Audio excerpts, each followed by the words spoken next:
Morning. आप सब कैसे हैं? अच्छे हैं? अच्छे ही रहिएगा। देखिए मैं आपके लिए क्या लेकर आई। ये आप सब लोगों के लिए मेरी तरफ से। मेरे पास इस समय ये गुलाब नहीं था तो मैं आप लोगों के लिए यही लेकर आई। मुझे ये बहुत अच्छा लगता है। कितना सुंदर रेड कलर है ना। आप लोग भी हमेशा इन फूलों की तरह मुस्कुराते रहिए। देखिए कितने अच्छे लग रहे हैं हंसते हुए। हंस रहे हैं ना। ऐसे आप भी हंसते रहिए और मुस्कुराते रहिए और अपनी खुशबू इन फूलों की तरह सारी दुनिया में बिखेरिए। मैं यही उम्मीद करूँगी। देखो कितने सुंदर लग रहे हैं सब। आप सब भी ऐसे ही बहुत सुंदर हैं और हम सबको बहुत अच्छे लगते हैं और आपके पेरेंट्स को भी बहुत अच्छे लगते हैं। आप लोग हमेशा अपने माता पिता का कहना मानना, उनकी बातें सुनना, कभी भी उनका दिल नहीं दुखे ऐसा कोई काम मत करना, है ना। यही अच्छे बच्चों की निशानी होती है ना। खूब मेहनत से पढ़ाई करना। तो बच्चों आप सब वापस आ गए हैं, मुझे बहुत अच्छा लग रहा है और मुझे और अच्छा तब लगता जब हमारी ये वापसी हमारे क्लासरूम्स में होती। मैं आपको देख पाती, आपको सुन पाती। लेकिन कोई बात नहीं, आप सब तो सुन सकते हैं ना हमको। बच्चों पेपर आप लोगों के कैसे हुए हैं? सभी के अच्छे हुए होंगे, मुझे पता है। मज़ा आया पेपर देखे? आया ही होगा। ऐसे पेपर देने मिल जाए तो किसी को भी मज़ा आता है ना। ना कोई देखने वाला, ना कोई पूछने वाला क्या कर रहे हो क्या नहीं कर रहे हो। खैर कोई बात नहीं, जो भी था सभी ने अपनी तरफ से बहुत कोशिश की थी कि आप लोगों के लिए बेस्ट हो। ठीक है। और ये फर्स्ट हाफ ईयरली एग्ज़ाम हो गया है आप लोगों का। अब सेकेंड हाफ ईयरली एग्ज़ाम की तैयारी है। तो अब हम सेकेंड हाफ ईयरली एग्ज़ाम की तैयारी करेंगे। ठीक है बच्चों। Second half yearly exam hope so आपके रिटन होंगे जैसे हम क्लासरूम में बैठ कर के देते थे। उम्मीद है तब तक आपके स्कूल खुल जाएंगे। तो प्लीज़ बच्चों मेरी आपसे रिक्वेस्ट है, मैं ही नहीं जो भी टीचर आपको जो भी पढ़ा रहे हैं उनको मेहनत से पढ़िए, खूब ईमानदारी से पढ़िए, क्योंकि आपकी पढ़ाई आपकी अपनी है। ठीक है। अगर आप लोग उसको अच्छे से करेंगे तो वो आप ही के काम आएगी, वो किसी और दूसरे के काम नहीं आएगी। और ये आपका बेस होता है। अगर ये आपका अच्छा होगा तो आप आगे के लिए बहुत अच्छी तरीके से तैयार हो जाएंगे। तो बच्चों ये तो हुई ऐसे ही बातें, हंसी मजाक सब मिला करके। अब हम बात करेंगे वापस अपनी पढ़ाई की। तो हम लोगों ने जो चीज़ें जहाँ पर छोड़ी थी, लास्ट चैप्टर जहाँ पर छोड़े थे या जो भी हम वर्क कर रहे थे, अब हम उन पर वापस चलते हैं। तो आप सब प्रिपेयर हैं? अपनी अपनी बुक्स कॉपीज निकाल लीजिए और वापस मेरे साथ फिर से मज़े करने आ जाइए। आइए हम सब मिल कर के फिर से अपने काम को करते हैं और उसको एंजॉय करते हैं। बोरियत समझ के मत करना कोई भी काम बेटा, नहीं तो तब उसको करने में मज़ा नहीं आएगा। ठीक है। आप जो भी पढ़ाई करो उसको हंसी खुशी और बहुत मन से करो। ठीक। तो आओ अब हम लोग अपने वापस फिर से काम पर चलते हैं। आप लोग अपनी बुक्स कॉपीज निकाल लीजिए और आइए अब हम स्टार्ट करते हैं। Good girls. तो क्लास 7th लास्ट हम लोगों ने हाफ ईयरली एग्ज़ाम के पहले ख़त्म किया था वायु की गतियाँ। ठीक है। वायु की गतियों में हमने पढ़ा था कि पवन कैसे चलती है, उसकी दिशा कब किधर को घूमती है और पवन की दिशा किसके द्वारा निर्धारित होती है, ठीक है ना। जैसे वायु दाब था, तापमान था, इनके अनुसार पवन अपनी दिशा को बदलती है। ये सारी चीज़ें हमने पिछले चैप्टर में पढ़ी थी। होप्सो की आपको समझ में आ गई होंगी अच्छे से। अगर फिर भी कोई डाउट है बच्चों तो आप लोग मुझे नीचे कमेंट बॉक्स में लिख करके पूछ सकते हैं, ठीक है, जब भी चाहें तभी। उसके अलावा मैंने आपको इस चैप्टर का PDF भी भेज दिया था। आपसे मैंने कहा था कि PDF का काम आप एग्ज़ाम देने के बाद में कर सकते हैं। तो बीच में जो गैप आपको मिला होगा, आपने शायद उस काम को पूरा भी कर लिया होगा बच्चों। अगर कर लिया है तो बहुत अच्छी बात है, और अगर आपने उस काम को नहीं किया है तो प्लीज़ कर लीजिएगा, ठीक है। तो इस चैप्टर के बाद में अब हम लोग नेक्स्ट चैप्टर में समुद्र की गतियों को पढ़ेंगे। अभी हमने किसकी गतियाँ पढ़ी थी? वायु की गतियाँ, कि वायु या पवन किस तरीके से गति करती है, ठीक है। अब हम पढ़ेंगे समुद्र की गतियाँ। समुद्र मतलब कि आपका जो पानी है वो कैसे गति करता है, वो कैसे चलता है और वो किस हिसाब से चलता है, इन सब के बारे में हम इस चैप्टर में पढ़ेंगे, ठीक है। तो बच्चों आइए आज हम इस चैप्टर को शुरू करते हैं। इंट्रोडक्शन उसके बारे में मैंने आपको दे दिया है कि जैसे लहरें हैं, आप पानी में कोई कंकड़ फेंकते हैं तो देखते हैं ना उसके चारों तरफ वेव्स उठने लगती हैं, जिनको हम हिंदी में तरंगे कहते हैं, ठीक है।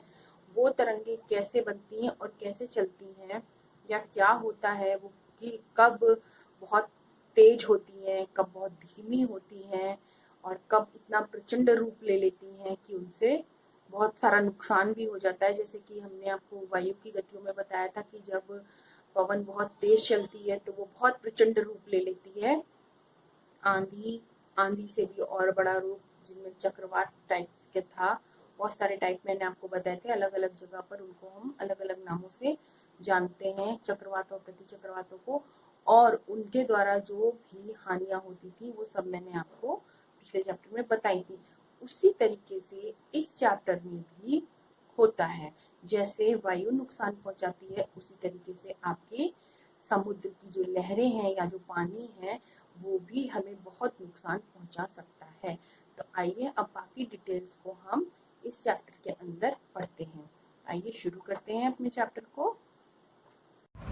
तो बच्चों अब हम आगे चलते हैं। आज का चैप्टर है समुद्र की गतियाँ। इसके बारे में हम बात अभी तुरंत ही कर रहे थे। इस चैप्टर में हम समुद्र के बारे में पढ़ेंगे, ठीक है।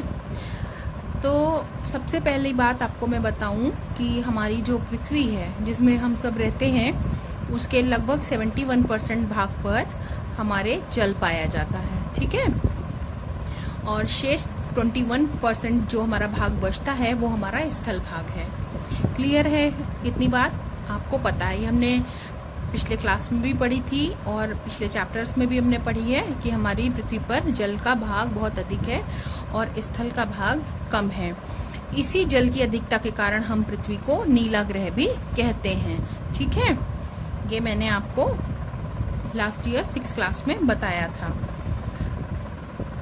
हमारा जो जल है, जो हमारी पृथ्वी पर कुल जल पाया जाता है, उसका 97%, ठीक है, कितना, जो कुल जल पाया जाता है, ठीक है, उसका 97% से अधिक भाग हमारा महासागरों में पाया जाता है। क्लियर है बेटा? ठीक है। जो हमारा 97% भाग है वो हमारा कहाँ पाया जाता है? महासागरों में। 100% में से 97% महासागरों में पाया जाता है।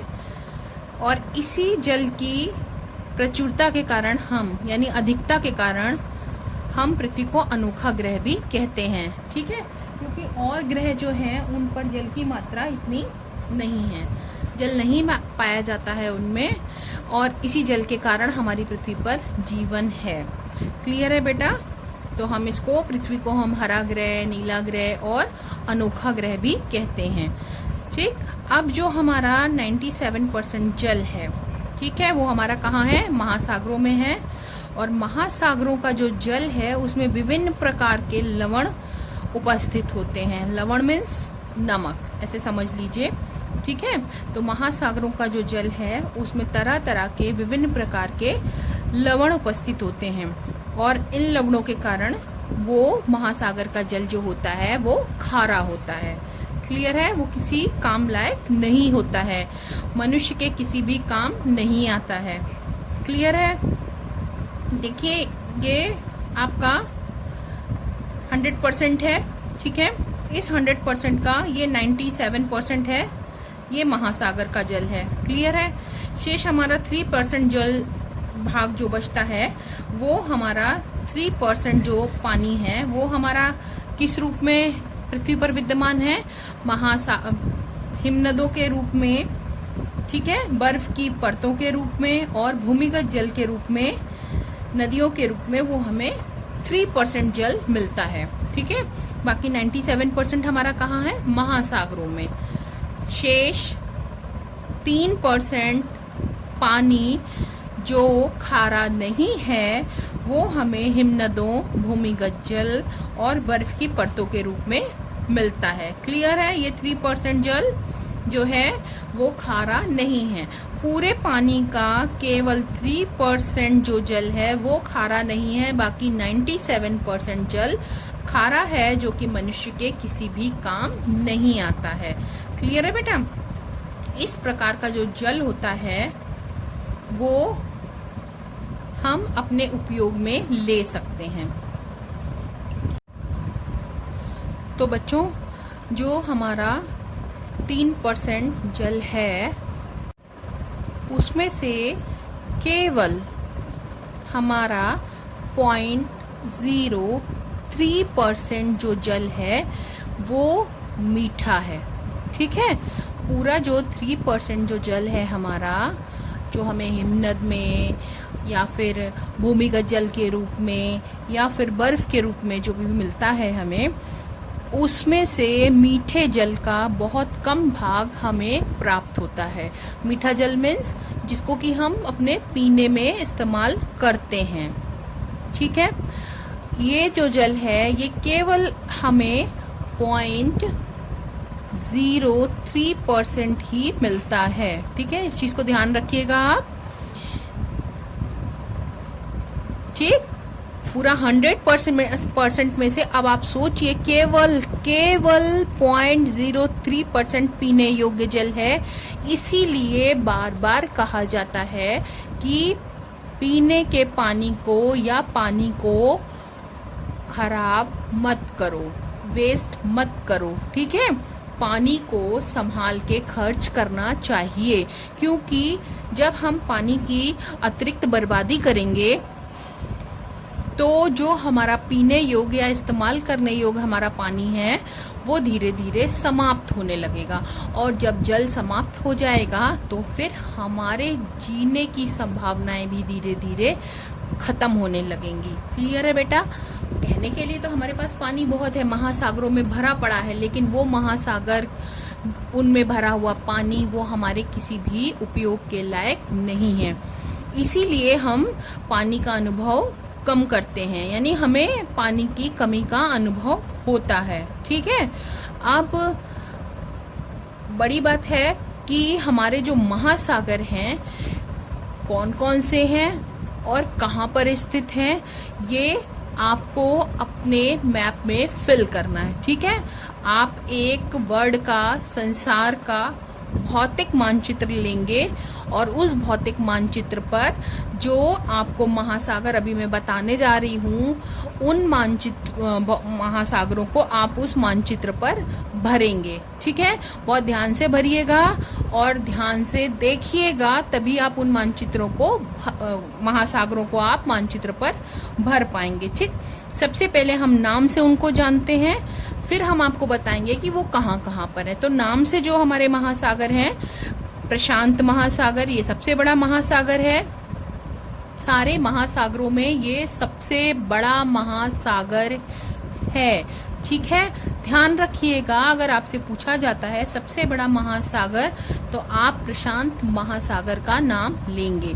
प्रशांत महासागर उसके बाद आपका अटलांटिक महासागर, ठीक, फिर हिंद महासागर, नेक्स्ट आर्कटिक महासागर और लास्ट दक्षिणी महासागर। ये 5 महासागर आपके पूरी पृथ्वी पर हैं, ठीक है। इनको महासागर कहते हैं, क्यों? क्योंकि ये बहुत बड़े बड़े पानी के स्रोत हैं। क्लियर है? अब ये कहाँ पर हैं मैप में, आइए इनको हम देखते हैं। ये देखिए, बहुत ध्यान से देखिएगा। ये आपका प्रशांत महासागर है, इस तरफ भी है और ये इस तरफ भी है, क्योंकि आपकी पृथ्वी गोल है, ठीक है बेटा। अब अगर मैं इन दोनों किनारों को ऐसे करके मोड़ दूं तो ये आपका प्रशांत महासागर यहाँ आ जाएगा, ठीक है। ये देखिए, क्लियर है? ये आपका प्रशांत महासागर आ गया। क्योंकि पृथ्वी गोल है इसलिए प्रशांत महासागर इस तरीके से दिखेगा। अब क्योंकि हम इसको मानचित्र पर पढ़ रहे हैं, तो मानचित्र पिछली कक्षा में पढ़ाते समय मैंने आपको बताया था कि सीधे सपाट समतल होते हैं इस तरीके से, तो इसलिए ये खोल करके हम ऐसे रखेंगे। तो हमें प्रशांत महासागर का एक छोर इस तरफ दिखाई देगा और दूसरा छोर इस तरफ दिखाई देगा, ठीक है। ये है, तो ध्यान से देखिए, ये प्रशांत महासागर है, ठीक है, जो कि अभी मैंने बताया सबसे बड़ा महासागर है। उसके बाद में ये आपका अटलांटिक महासागर है। कौन सा महासागर है? अटलांटिक महासागर है, ठीक है। उसके बाद ये ऊपर वाला आपका, ध्यान से देखिए, ये आर्कटिक महासागर है। क्लियर है? आर्कटिक महासागर। उसके बाद में यहाँ नीचे आएंगे, यहाँ पर, ठीक, यहाँ पर जब हम आएंगे तो ये हमारा हिंद महासागर है, दिखा आपको। और फिर यहाँ से हम और नीचे को बढ़ेंगे तो ये वाला जो हिस्सा है ये हमारा दक्षिणी महासागर है। क्लियर है? आपके 5 महासागर। नंबर 1 प्रशांत महासागर, ये देखिए नंबर 1 प्रशांत महासागर। नंबर 2 अटलांटिक महासागर। नंबर 3 आर्कटिक महासागर। नंबर 4 हिंद महासागर और नंबर 5 आपका दक्षिण महासागर, ठीक है। ये 5 महासागर आपको अपने मानचित्र पर भरने हैं। इसी के साथ ही एक दूसरे मानचित्र पर ये महासागर है, ये महाद्वीप हैं, ये भी आपने पिछले कक्षा में पढ़े थे। इनको भी आपको भरना है, इनको भी मैं रिवीजन कर दे रही हूँ, देख लीजिए। ये उत्तरी अमेरिका है, ये दक्षिणी अमेरिका है, ठीक है। उसके बाद में आप इधर आइए, ये आपका अफ्रीका है, यहाँ यूरोप है, ये एशिया है, ये ऑस्ट्रेलिया है। क्लियर? ये महाद्वीप आपको अपने दूसरे मानचित्र में भर के अपनी कॉपी पर पेस्ट करने हैं। तो ये दोनों काम आप करके अपनी कॉपी पर पेस्ट करेंगे।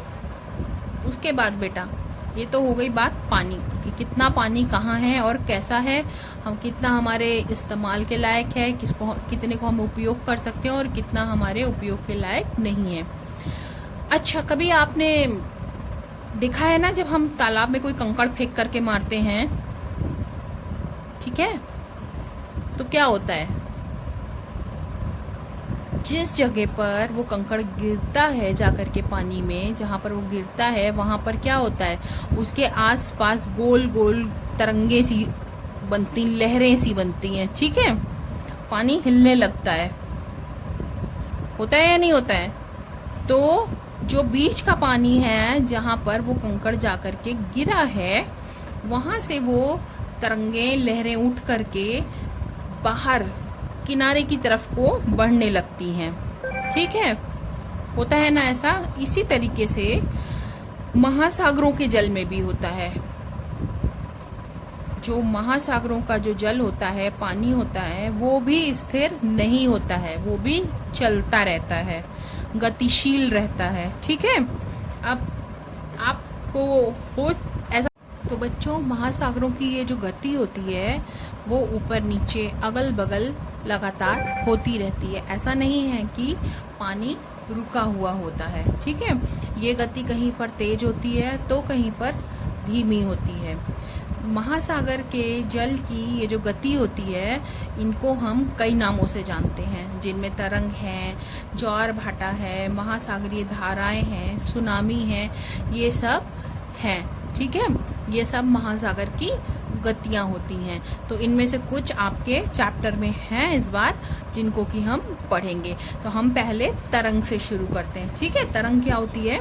तरंग अभी मैंने आपको बताया कि जैसे हम पानी में कंकड़ डालते हैं तो जो ऊपर नीचे पानी का होना होता है वो तरंग कहलाता है। ठीक है, तो ये तो बात एक छोटे से तालाब की थी। अब हम समुद्र की बात कर रहे हैं। तो समुद्रों में तरंगों का जो जन्म होता है वो कई कारणों से होता है, बहुत सारे उसके कारण होते हैं। ठीक है, लेकिन उनमें जो सबसे मुख्य और महत्वपूर्ण कारण है वो है हवा, पवन आपकी। ठीक, पवन जो होती है वो सबसे महत्वपूर्ण कारण है महासागरों में तरंगों को उत्पन्न करने का। ठीक, तरंगे जो होती हैं वो समुद्र की पवन के द्वारा समुद्र के जल को आगे को धक्का दिया जाता है, ढकेला जाता है, जिसके कारण समुद्र की जो जल की सतह है उस पर आपकी तरंगों की उत्पत्ति होती है। इसीलिए हवा को या पवन को महत्वपूर्ण कारक कहा गया है। ठीक है, पवन बहुत वेग से आकर के पानी से टकराती है और उसी के कारण उन तरंगों का जन्म होता है। ठीक है, तो ये तो हुई तरंगों के बनने की प्रक्रिया। इस तरीके से तरंगे समुद्र की सतह पर उत्पन्न होती हैं।